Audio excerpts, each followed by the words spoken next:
वर आपण या लेझरचा प्रकाश टाकला तर तुम्हाला प्रकाश किरण दिसतायत का? नाही। आता आपण याच्यात थोडस दुधाचे थेंब टाकू आणि त्यामुळे ते पाणी अशा प्रकारे ढवळायचं आणि पांढरं पाणी तुम्हाला त्या ठिकाणी दिसेल। आणि आता आपण या ठिकाणी टाकलं लेझरचा लाईट तर तुम्हाला त्या ठिकाणी बघा प्रकाशाचं विकिरण होताना दिसेल।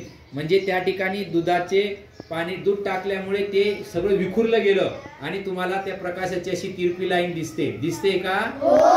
याला म्हणतात प्रकाशाचे विकिरण। काय म्हणतात याला? प्रकाशाचे विकिरण। अशा प्रकारे या प्रकाशाचा संदर्भातला शोध डॉक्टर सी.व्ही. रामन यांनी लावला आहे आणि त्यांना त्याचं नोबेल पारितोषिक सुद्धा मिळालेलं आहे त्या शोधामुळे।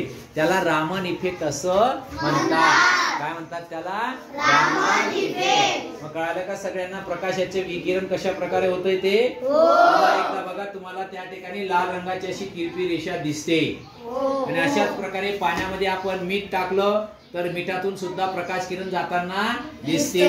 साखर टाकलं तर साखरेच्या पाण्यातून सुद्धा प्रकाश किरण जाताना दिसतील, पण साध्या पाण्यातून मात्र प्रकाश किरण जात नाही। या सगळ्या क्रियेला काय म्हणतात? प्रकाशाचे विकिरण।